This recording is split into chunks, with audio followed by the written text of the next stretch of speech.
everyone, welcome back to Rolling Solo. My name is Adam Smith, and in this game overview and gameplay video, we're covering Astro Knights today from Indie Boards and Cards. This will be landing on crowdfunding for January 25th. If that date happens to shift or change, I'll let you know in the pinned comment and video description. You'll also find in those two places a bulleted list of some of the changes that are going to be happening from this prototype to the final version. So everything you're about to see here during this video, of course, is in prototype form. The quality and everything that this prototype is made of will be of enhanced components when the game finally delivers. So without further ado, let's dive into the object of the game. I'll go over everything you can see here in this shot on the table. There are some cards off to the side we'll focus on for the deck building aspect of the game as well. And then we're going to go through a handful of rounds of play to give you an idea of how this game actually plays. Astro Knights is a cooperative deck building game where your deck is never shuffled. Your goal is to defeat the boss before it destroys your team or the homeworld you're trying to defend. Now, in every round, you and the boss are going to take turns in random order. During your turn, you're going to acquire things like fuel, tech, and weapons in terms of the types of cards from the supply. You're going to equip them and attack with those weapons based on the number of slots that you have at the time. You're going to try to gain new slots. You're going to try to power up and use special abilities against the boss. Now, all of the 4 bosses in the game have their own decks and abilities and will require different strategies to be defeated. It's worth mentioning you don't have just the boss to deal with, you also have to deal with all the minions that come along with it. So how does a game of Astro Knights end? Well, when you're playing solo, and it's worth mentioning, you can play true solo with just one character, or you can have a team of characters that you're controlling. But either way, in how the solo play works in terms of the game end, you actually remove one of the lose conditions from the pile. I'll talk about those conditions in a moment. In terms of being victorious, our major aim here is to go up against a boss. In this case, I've got Architect 0815, and on the back of the major card here in the center is the amount of life points that this particular boss has, which is 50. So on the far right there, I've placed a tracker cube on the 50. If we can drop that down to 0, then that is exactly how we win. There are 3 ways that you can lose Astro Knights. The first way is on your player board here. You'll see the health tracker on the left-hand side. If that goes from 10 down to 0, that is one way in which you can lose the game. However, when playing solo, this is where the exception comes in. You are allowed to go all the way down to 0 as a solo player. However, the negative impact of being exhausted is going to take a major toll on you, and I'll focus in on that in a moment when we go back to the boss card. The other way in which you can lose Astro Knights is if the homeworld you're trying to defend goes from its full life point value all the way down to 0. The final way that you can lose a game of Astro Knights is if the boss needs to draw a card when the boss deck is empty. The boss deck is over here on the left hand side, and all the boss level tokens have already been played.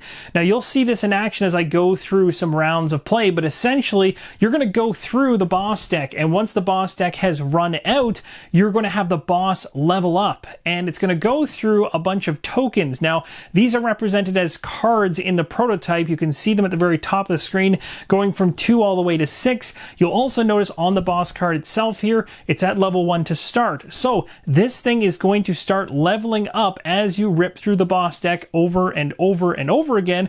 And once you don't have a level card to go to, you've lost. Now, I alluded to this earlier when I was talking about the solo specific loss condition that doesn't result in a loss, and that is when your health on the character you're controlling, so in my case ZAK or Zach, basically a bot here, if I get his health from 10 down to 0, he becomes exhausted. I don't lose the game in solo play, but a nasty ability starts to occur from the boss, and that is, as you can see here in white, it says when a player is exhausted, that player destroys 2 cards in their hand that cost 1 energy or more. And I can tell you from the plays I've had prior to filming this, it's a really nasty ability. Now, every single boss has differences across this type of hit that's going to come at you for exhausting your character. Just from the prototype alone, you can see 3 other bosses that I have here that all have their own rules as well as their own starting health. There's more information on the back side of each of these cards as well, plus that exhaustion rule in white. On the back of each of the bosses, you're going to have a little bit of a scouting report on them. You're going to have the health that they start with. That's how I know what the architect starts with. And also it lets you know the challenge rating as well, plus some setup instructions that are unique to the boss. Now, the scouting report for the architect we're going up against states, once a simple factory machine, Architect 0815 broke from its programming and created a droid army for its own purpose, robotic domination. Make sure your team stocks up on weapons as soon as possible, or you might get overwhelmed by its hordes of minions. The architect may have numbers on its side, but artificial intelligence will never be able to compare to a true knight's ingenuity. Study the attacks coming in carefully. The program is bound to repeat itself. Figuring out that pattern could be the key to your victory. It starts with 50 health, which I've put on the boss health tracker. As we saw earlier, the setup instructions say to shuffle the artifact droid deck, which I've done to the right hand side here of the boss card, and the challenge rating is listed at 5. Now, in regards to solo play, in terms of the other things I wanted to mention that will be of interest to the community here, you can play solo as multiple separate knights. As I mentioned earlier, you can have a team of individuals where you're controlling all of them. If you choose to play like this, you're going to just follow the rules as normal for the player count related to the number of knights that you choose to play at. And during setup, you'll see that based on how many knights you choose to control, the setup will vary just a little bit here and there. And it's recommended that you actually don't play with more than 2 knights solo, but you certainly can. Now, I'm going to be playing with just 1 knight, which you are allowed to do, and besides the exhaustion change, which I've already touched on earlier, the other thing to make note of is that you are your own ally. So if a card powers up an ally, well, you power up yourself. One of the major positives that a cooperative deck builder brings to the table is the fact for a solo player, it makes the setup very, very easy. There's not a whole bunch of extra rules you have to learn, and you can dive right in from the get-go. Now, you'll see here on this boss, it's starting at a normal difficulty, and it will remain at a normal difficulty for my play. But if you've played this one before and you really want to ramp up the difficulty of a boss, you have the ability to bump it up to expert difficulty if you want, or if you want to go even a little bit more crazy, you could jump it up to Nightmare. Now, one piece of the setup that is worth showing you before I go ahead and shuffle this, which will be our turn order deck, is you can see the setup when you're playing solo with only 1 knight. You're just going to grab any 3 of the player cards. So I've got 1, 2, 3 here, and they're going to grab 2 boss turn cards and slot them in. You're going to shuffle these all together. This is going to make up the turn order deck that will determine who goes first every single round. Once the deck depletes, we just reshuffle it and continue forward. Now, if you're playing the game with 2 or 3 or 4 players, there's special instructions inside the rules as to how you set up this turn order deck. The final thing to go over is the supply, which I've moved over to the right hand side of the board. It's comprised of 6 decks. There are different keywords that make up each of these 6 decks. The one in the top left hand corner is the tech deck. You'll see tech as a keyword just underneath the larger name of the card. So all of those tech cards are in that pile. Then we have fuel cards here and fuel cards here. The difference between both of those fuel decks is that one is a cost of 3 energy or less, and the other is 4 or more. Again, giving you varying levels of cost as the cards come off the supply. And then down below, well, weapons. Pretty important, especially when we're going up against the architect. And again, these are broken up in varying costs. We have 2 to 4 in the first deck, 5 to 6 in the second deck, and 7+ in the third. At a high level, that is everything you need to know as we dive into gameplay. The rest of what's going on here that hasn't been covered already will be covered as we actually experience things round by round. So without further ado, let's head into the very first turn order card. The first card off the top of the deck is a player card, which means Zach is going to get to go first. Now, it's worth mentioning when you begin the game, on the back side of your character, it's going to tell you the exact deck setup, the deck sitting on the left-hand side of your character, and how to set them up. So you're going to grab specific cards and put them in a specific order to comprise your deck, which is 5 cards right now in there. And then in your hand, you're going to have 5 cards. Again, they will be specified on the back of the character. And this is exactly what Zach has in hand currently. So using these cards, we move into the player turn, which begins begins with the attack phase. And the attack phase is where you can use any number of your equipped weapons in any order that you choose. After you resolve them, you simply discard them. They have to be sitting in a slot in order to actually be used. So as of right now, I have 0 weapon cards slotted in, so I can't actually make any attacks at the moment. But knowing that I have 1 slot available, I could put a weapon card in when we head into the main phase, which is about to happen right now. Within the main phase, you have a whole bunch of actions you can take numerous times over if you're able to do so, and you can do it in any order that you want. So you can really strategically choose how you want to trigger each of the things going on in your hand, what else is going on the game board, and what's going on in the supply. There's a lot of things you can use to your advantage to try to take down the boss. We'll go through each of them at a high level, and you'll see them in action as we go. So the very first one says to play a fuel or tech card. So those are specific keyworded cards. We can choose to equip a weapon. As we just learned moments ago, we need to have a weapon inside of a slot. Currently, Zach here only has 1 slot available. So this would be the time frame or the phase to slot a weapon in order to have it for the next time our turn comes around for the next attack phase, where we could actually utilize it if we wish. The good news is that we do have 2 weapons in hand. We have the Tectonic Repeater here and the Blaster, so we'll have to take a closer look at the abilities of what the cards can actually do for us to decide which one should be slotted in strategically. Moving right along though, in terms of options for the main phase, we can also choose to gain a card from the supply deck by paying its cost, so essentially deck building at its essence.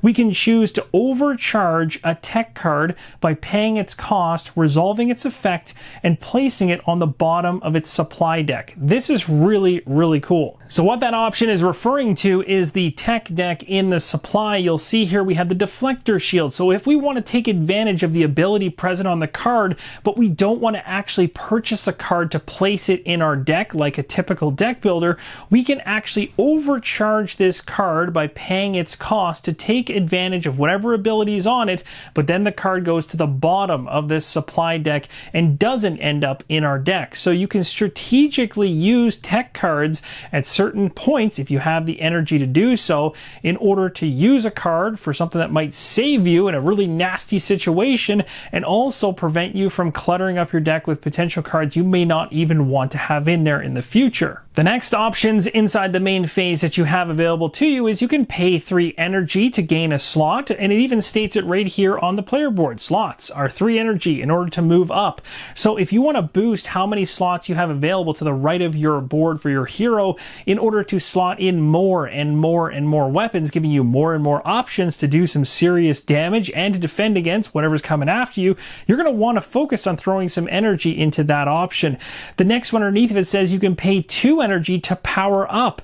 You'll see right here that you have a powered up ability that once you get it all the way to the top, points to a special ability on your character that you can then activate, hopefully at a strategic moment, to really help you out. And that really leads into those 2 bottom bullet points that state you can activate your ability if you are fully powered up, and there's also an ability on your Homeworld as well. So the Homeworld we have chosen to protect here has an ability at the bottom, a tracker on the right hand side. When it gets to the very top of its track, then you're able to go ahead and activate it if you wish, so long as you're doing it at the right time frame. It states here you have to do it in any player's main phase. You get to attack with any player's weapon, but you get the advantage of increasing the damage output by 3, which can be super helpful in a situation where you have a really nasty enemy out there or minion you want to deal with. It is worth mentioning though, unlike the ability to boost up the power of your character for your character special ability using energy that comes from the cards in your hand, you cannot use the energy in the cards in your hand in order to boost up your Homeworld tracker. That one needs specific player cards or abilities inside of the game to actually have it boost up, and you'll see that as we go through gameplay. So taking a look at my 2 weapon cards, now that we've gone through all the different options we have for the main phase, I get to choose in whatever order I want to do these different actions, so long as I can pay the cost to do them if there is a cost associated. I do have one empty slot, so putting a weapon in makes sense. Looking at the 2 weapon cards that I have, the only difference between them, they both do 1 damage, is the fact that Tectonic Repeater says you may return a weapon from your discard pile to your hand. So it would make a lot of sense to use the blaster first, have it go to the discard pile, then use the Tectonic Repeater in order to get the blaster from the discard back into my hand later on. But there's something else I could do, because again, during the main phase, I can choose whatever order I want to do things in. What I'm going to do instead of buying a card for my deck building purposes is I'm going to spend the 3 energy that I have right here with the power cores in order to actually bump up the number of slots that I have available for weapons up to 2.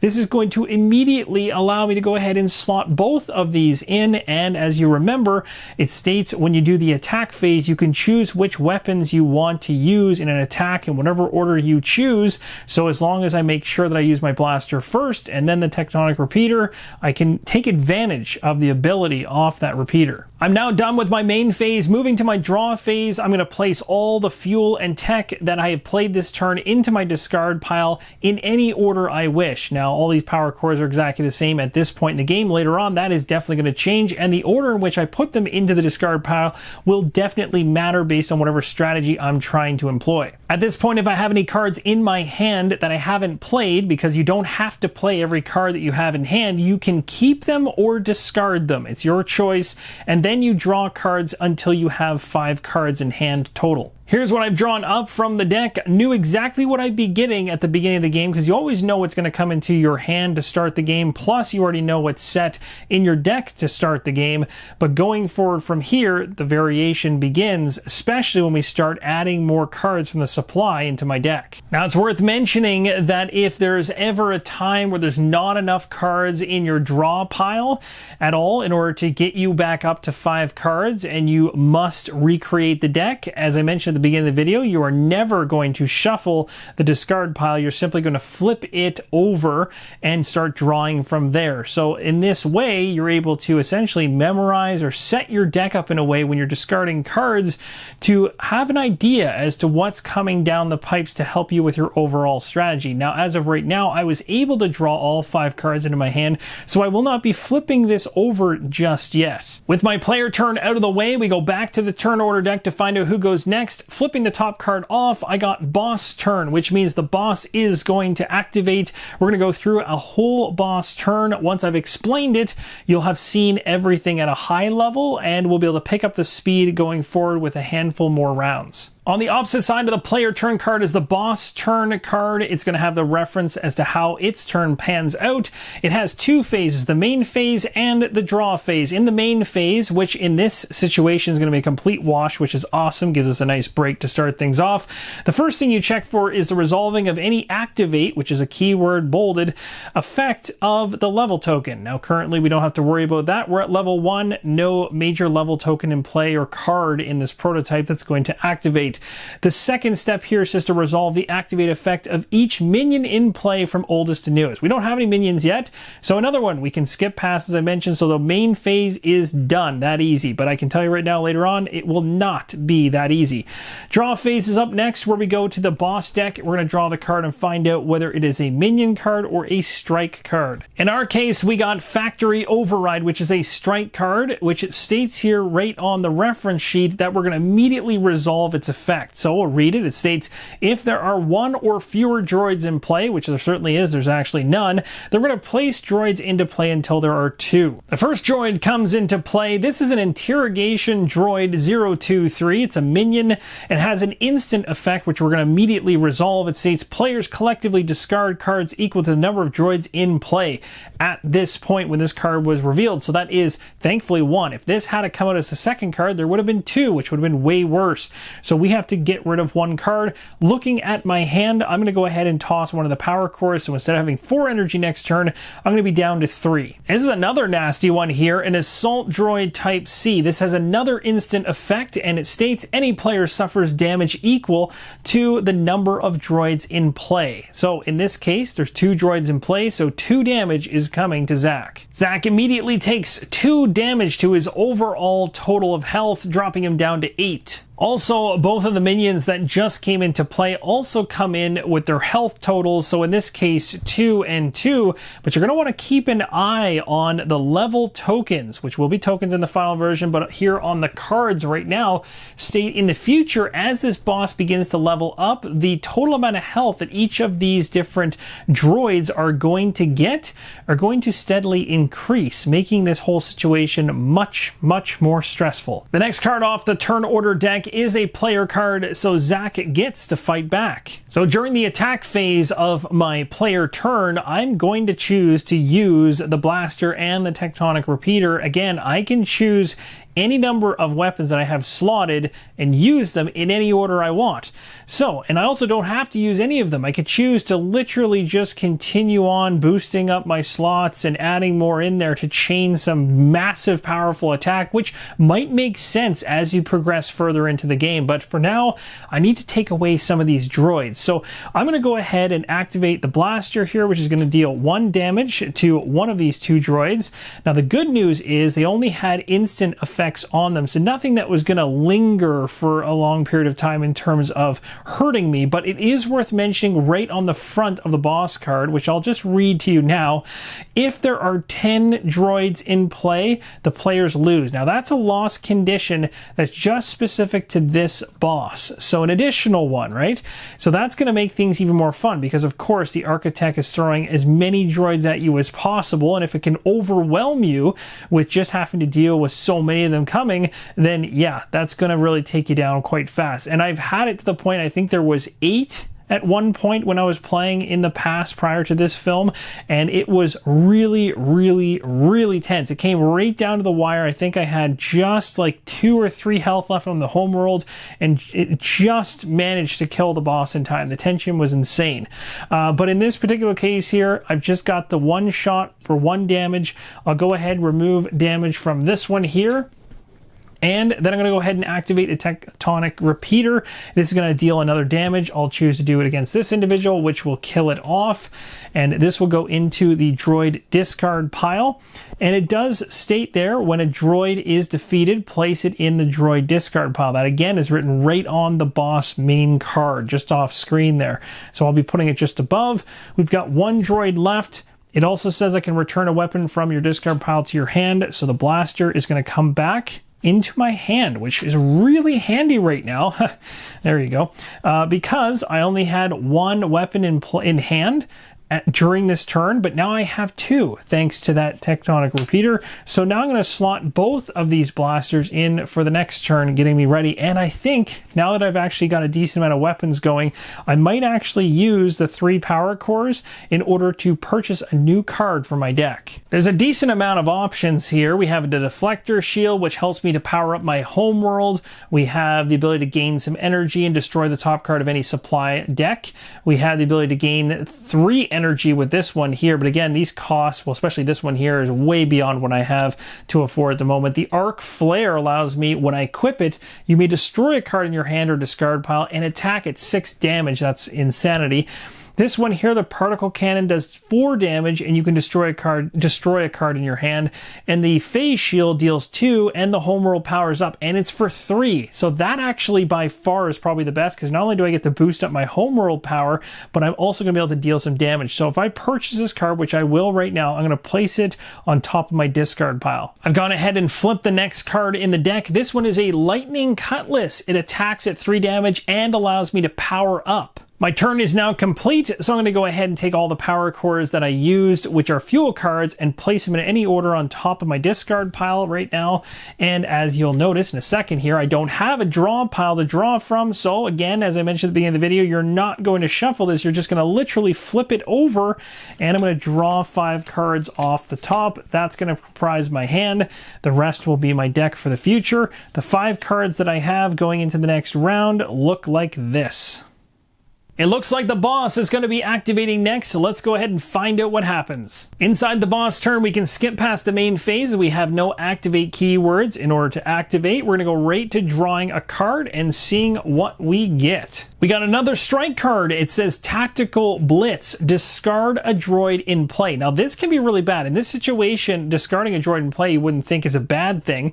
If you were working towards killing off one of the stronger health droids, this kind of a card can be a real pain, especially if you've spent a whole bunch of cards to put a whole bunch of damage on a particular card to work its way down, and then this thing comes in and just says get rid of it. It can kind of hurt your feelings a little bit, but it states right here, place 2 droids into play. So even though it's taking 1 away, it's just bringing 2 more back in, and it does state if the boss levels 2, then this card gets destroyed and doesn't come back. So this boss deck will actually morph as you go through each of the level tokens or cards in this prototype. The other part about this that makes it fun is, of course, the instant that comes with the new minions is going to trigger the second they come in, throwing even more fun your way. This one says the Homeworld suffers damage equal to the number of droids in play. So the Homeworld is taking a hit from 30 down to 29. And we have an Assault Droid Type C. We've seen these before. This one is an instant that is going to suffer damage equal to the number of droids in play. A bad time to get this card, so that's 2 more damage going to Zach. Now you're likely wondering, seeing as poor Zach here has already taken almost half his health in damage already, how do I actually get this back up? Well, there are cards in the supply and varying abilities inside of the game that will allow you to boost your health back up.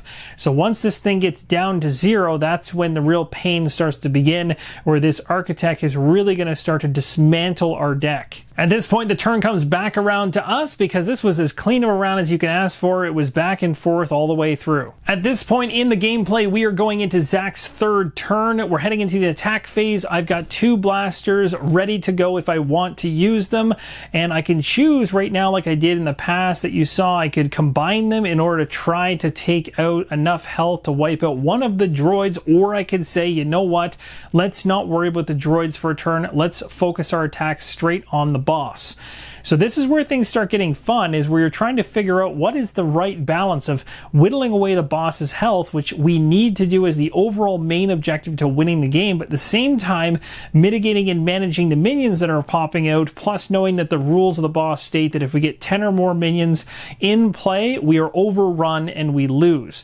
So yeah, we can ignore the droids to a certain extent, but at another extent, we are going to end up losing if we get overrun. The other nasty thing about letting the droids get a little bit out of control is if an assault droid shows up, this is a really good example, as we just saw, and there's a whole bunch of droids in that row, that is going to be a lot of damage, and that damage is going to really push Zach straight down to exhaustion, which is going to trigger the boss's ability that states it's going to start destroying cards out of Zach's hand, which is really not good. And it's going to, start whittling away at what we have in terms of power against the boss to take it out in the first place. It's going to start destroying what we've built in our deck.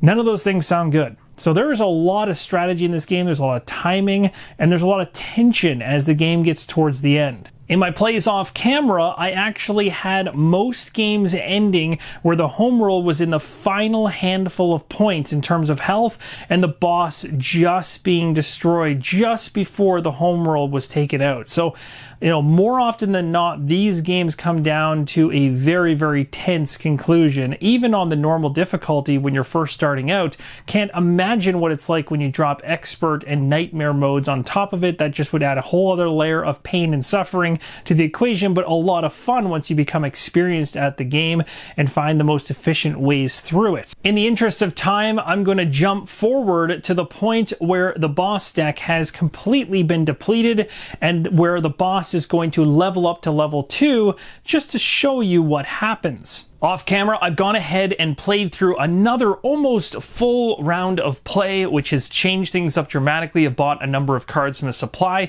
We've got some pretty strong droids out here. We have one that's a 5. Our Homeworld has been hit substantially. We're down from 30 down to 25 now, and the boss has not taken any damage yet as I've been mitigating the minions that come out.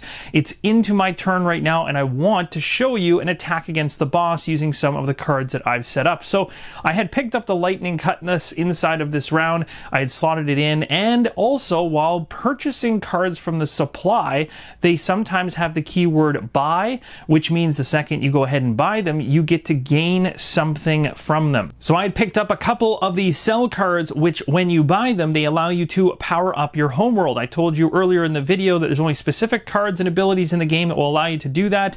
The good news is, as of my turn right now, the homeworld is fully powered up. During the attack phase of my turn, I'm going to use the lightning cutlass, which is a weapon that deals 3 damage and allows me to power up my personal ability for my character, which I'm going to bump up to 1 as we work our way up to 4 to eventually use this major ability. This is going to deal 3 damage to something that I want to hit. I could go after this 5 damage droid, but because we only have 2 minions in there right now, I'm going to use this opportunity to pair this lightning cutlass with an ability from the homeworld that I'm going to power down and trigger right now to really enhance this attack and hit the boss. With my homeworld ability fully powered up, I'm going to reduce it back down to 0 to trigger the activation of this during my main phase, which it is right now, to attack with any player's weapon, increasing its damage by 3.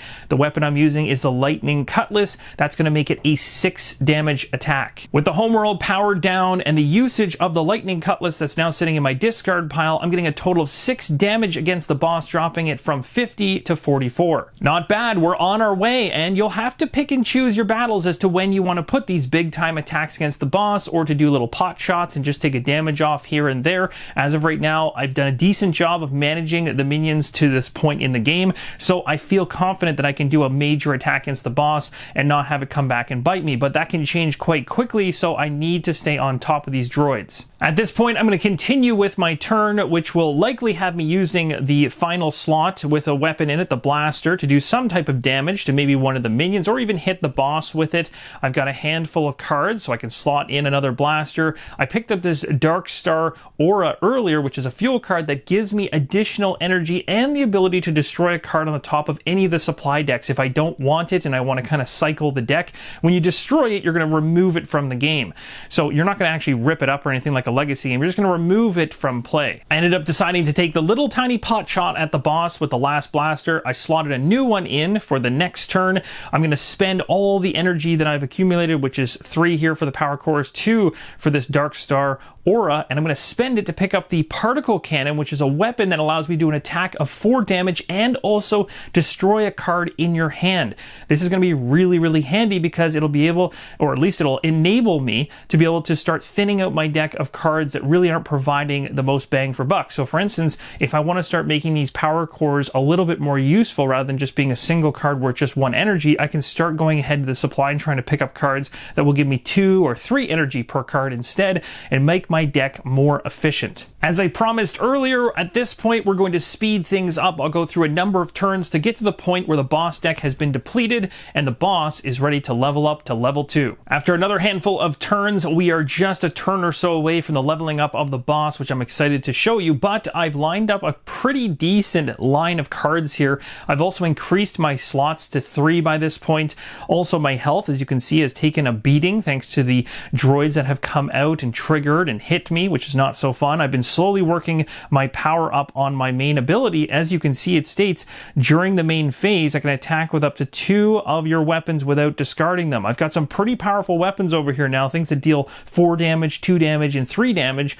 Being able to not have to discard them would be huge. I'd be able to make attacks, do damage, but then keep them in there for the next time around, which is nice. It wouldn't have to cycle through my entire deck, so that's a really cool ability.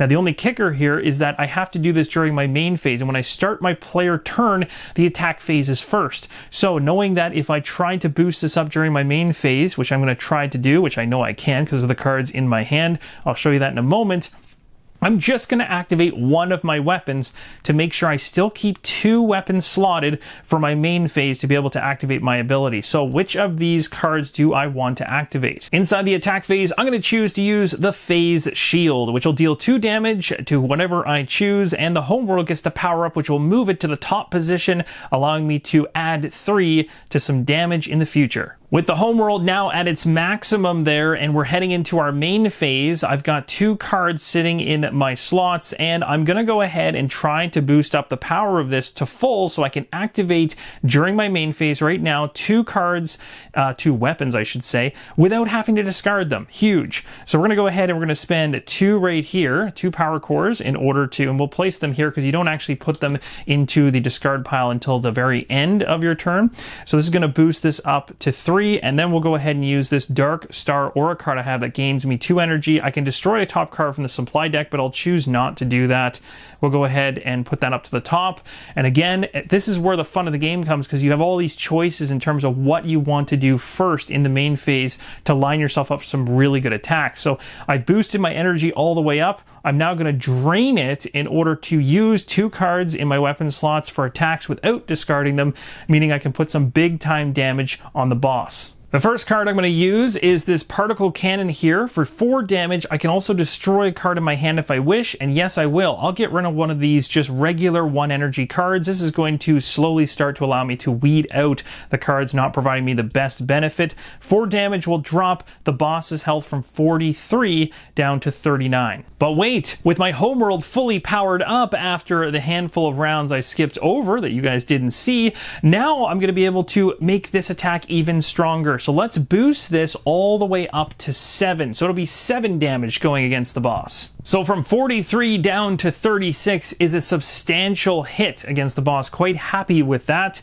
And again, I've destroyed the card I already mentioned. The particle cannon is going to be placed in my discard pile. I still have the lightning cutlass, and I'm going to go ahead and attack with that as well for 3 damage. I'm going to choose not to place that 3 damage on the boss health tracker. I'm actually going to go ahead and have that attack go against that 5 health droid in play. So the lightning cutlass is going to do 3 damage, which will drop it from 5 down to 2. We'll go ahead and swap out the tokens for that. A decent hit overall. And the other bonus on this card that I just used, it allows me to power up. So I can actually go ahead and move my personal power up by 1. So overall, things are looking relatively positive. We have our Homeworld's health at 22. It was 30. So, almost 1/3 of its health has been wiped out. The boss's health has taken a hit from 50 down to 36, which is a nice substantial hit so far.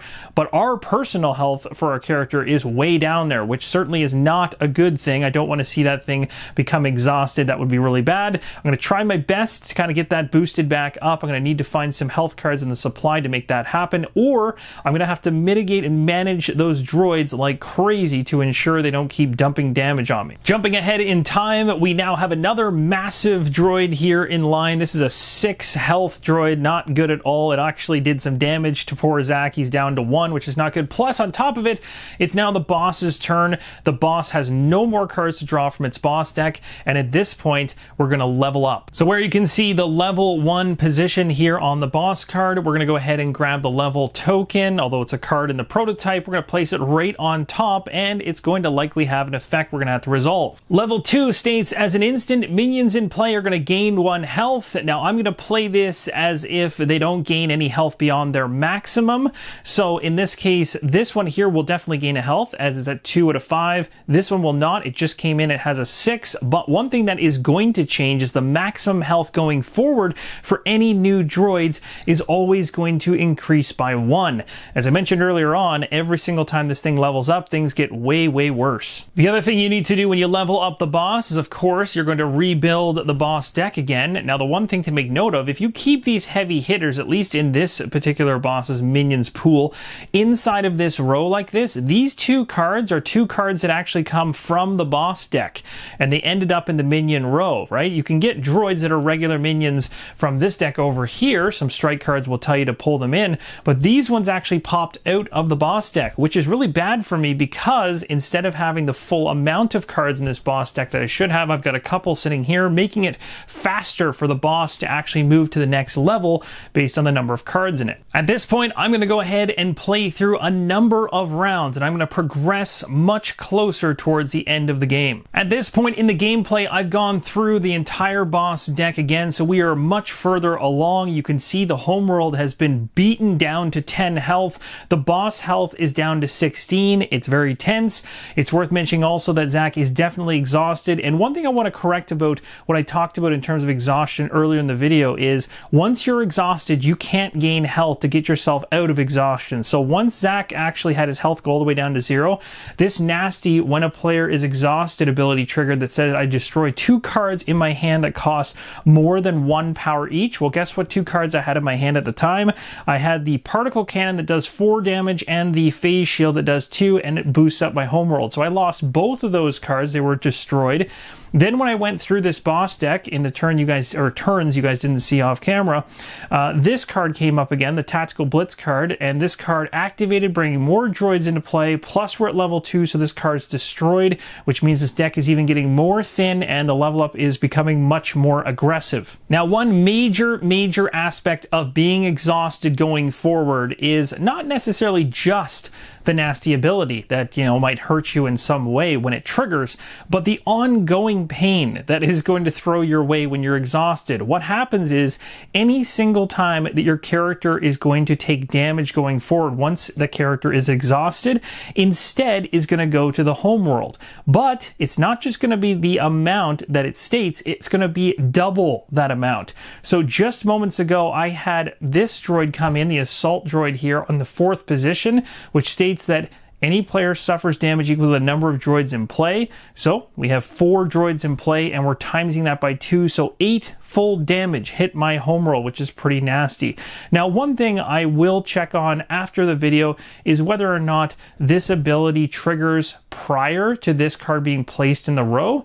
Or, so in other words, maybe it was only 1, 2, 3, and then times 2, which is 6. Or maybe it's when this card's actually placed down, so it's 1, 2, 3, 4 times 2, which is 8. I'm taking the worst of the 2 cases, but I'll have to follow up on that one later on. Either way, it's bad news. Zach is up next, and what's really nasty is just moments ago also this thing came out which had me discard a bunch of cards from my hand, which is pretty bad. So I only end up having 2 cards going into this turn in my hand, which certainly doesn't help. In this particular case, I'll go ahead and use this for 1 damage. I can return a weapon from the discard into my hand. That will help me in this particular situation. I just need to figure out which one I want, and guess what? It's one that I actually purchased very recently that's very powerful. A 7 cost card that deals 6 damage, allows me to power up my character and power up my Homeworld. This is going into my hand and might give me a fighting chance. As I know that 1 damage is not going to remove any of the minions in play, I'm just going to put it straight onto the boss, and we got to cross our fingers because based on the turn order deck, and again, as you go through the deck, once you get to towards the end of it, you kind of know what's coming, which is painful when you know that last card is a boss card. I have literally no energy in my hand, but I can slot in every single weapon that I have, which I'm going to do, and we're going to cross our fingers that that is going to do it, and we're going to be able to pull this off, but we're going to have to go through at least 1 more boss turn that could kill us. I've gone ahead and drawn up the cards that I have for the next turn. Not exactly the most exciting hand ever. This is going to be all energy, so really going to be banking big time on these weapon cards and trying to make use of them. We'll see what we can make do with that. It's also worth mentioning in the turns I was doing off camera, I was trying my absolute best to destroy, not discard, but destroy cards from my deck that would actually allow me to get those more powerful cards coming up more often. So I took out a blaster, took out some power cores, and some other cards came out thanks to the architect messing with my deck as well. Now we're going to go ahead and pull that turn order card. We know it's a boss, so let's go ahead and find it.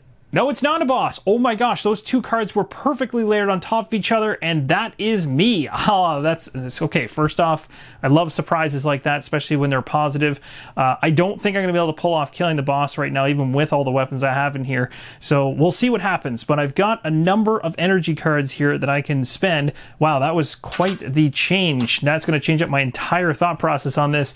So we've got power down here, just off screen here at 2. I want to try to get it up to 4 in order to try and keep some weapon cards around for the next time around, because I don't think with the damage I've got going on here, 3, 6, and 3, That's going to be 12, and this thing currently has 15 health, so I don't have enough to do it. Plus, I'm nowhere near getting my Homeworld all the way up.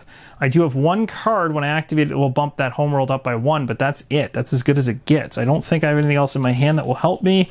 No, so I can't kill it this round.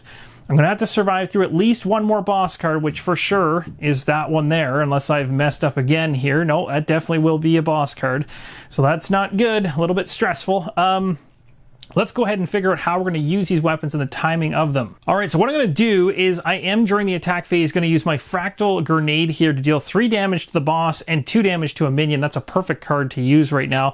I can kill off one of these droids out of the equation, which is nice, and 3 damage will drop it from 15 down to 12, so that's not too bad.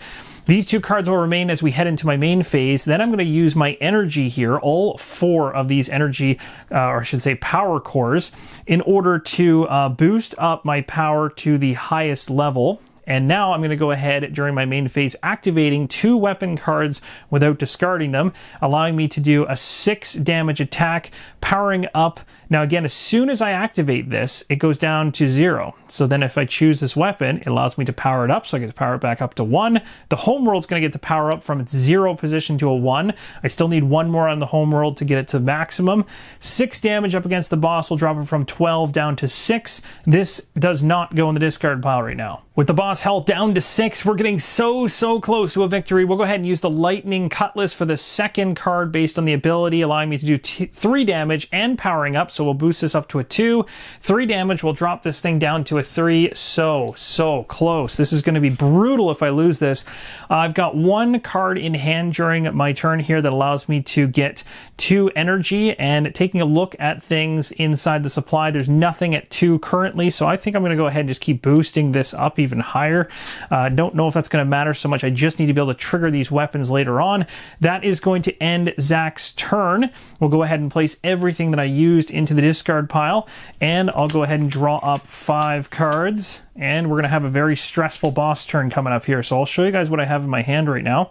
It's an interesting mix of cards. It looks like this, but I'm not really banking on much that's going on in my hand right now. I really am banking on the weapons doing the rest of the damage. That was utterly crazy. I did not expect to get another player turn before the boss card, so it helped, but it also helped me be even more stressed out.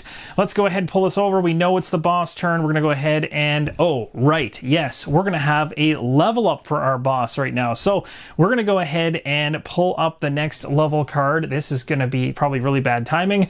And so a level 3 will move the level 2 away. This says instant. Minions in play gain 1 health. Reveal the top 3 cards of the droid deck, place 1 into play and the rest on the top of the droid deck in any order. One thing that I do want to correct, it doesn't have any major impact on gameplay because thankfully I just caught it, but I should have had a total of 3 health across each of the droids that came into play from the first level up to level 2. So remember that droid that I just took away for 2 health based on the card that I had in my slot for the weapons here? Well, it didn't kill it.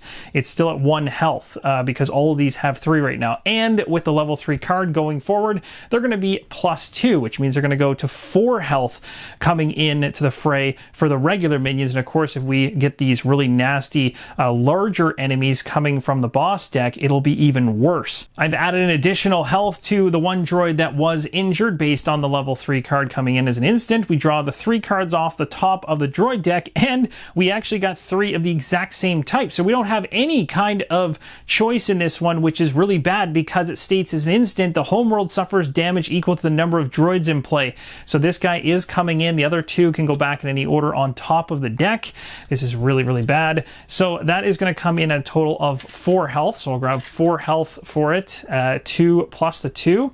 And the Homeworld's going to suffer damage equal to 1, 2, 3, 4, 5. If we double that, that is going to be 10. And ladies and gentlemen, that is a death. That is poor Zach not able to defend his Homeworld, and unfortunately that damage getting through was enough to take it out. That was absolutely brutal. So 10 damage kills off the Homeworld. Now it's worth noting, if we had to still survive through that, we would have gone ahead and reset this deck here. One thing that I mentioned on screen earlier on is you still pull a card from this deck when you level up the boss overall. So we leveled to level 3, but again, we just died. guide, so there's no need to go through any of that kind of motion. But I wanted to mention that when I leveled up to level 2, I'd forgotten to pull a card here.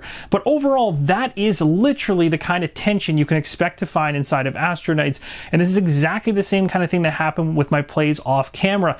It literally came down to the wire. Now, at the very beginning, you might feel like you've kind of got it in the bag. You're putting big time damage on the boss. You're kind of maybe down to its halfway point in health, especially with the architect, and then you're thinking, okay, I just need to get those cards back into my hand and I can just hammer this thing home and I'm good.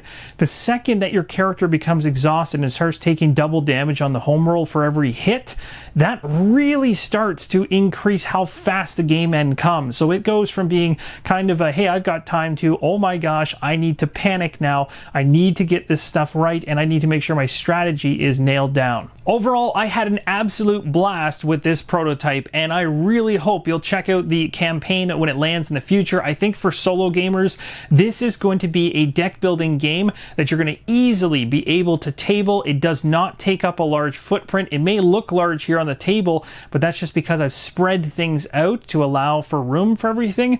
But you can go at this with one night and rip through it at a very, very fast pace. Of course, right after you have the rules down, you'll be flowing straight through this game. It moves nicely. There's not a ton of things you need to, in terms of fiddliness, deal with the player turn and the boss turn. Everything just makes a lot of sense as you start playing through it, and it provides a challenge. Even on the normal difficulty, once you become really good at the deck building aspect of the game and strategizing how you're going to go up against an enemy, then you can start ratcheting up the difficulty to make it even tougher on yourself. Of course, with the variability across the different characters you can choose, if you want to go at this with one character or a team, plus all the different bosses and the minions that tie to them, you're going to have a lot of options with this one for such a small box game. Thank you guys so much for watching. Really hope this helps you make an informed decision on the game. If you'd love to support me on Patreon, I would love to have you there. Thanks again, and as always, keep on rolling solo.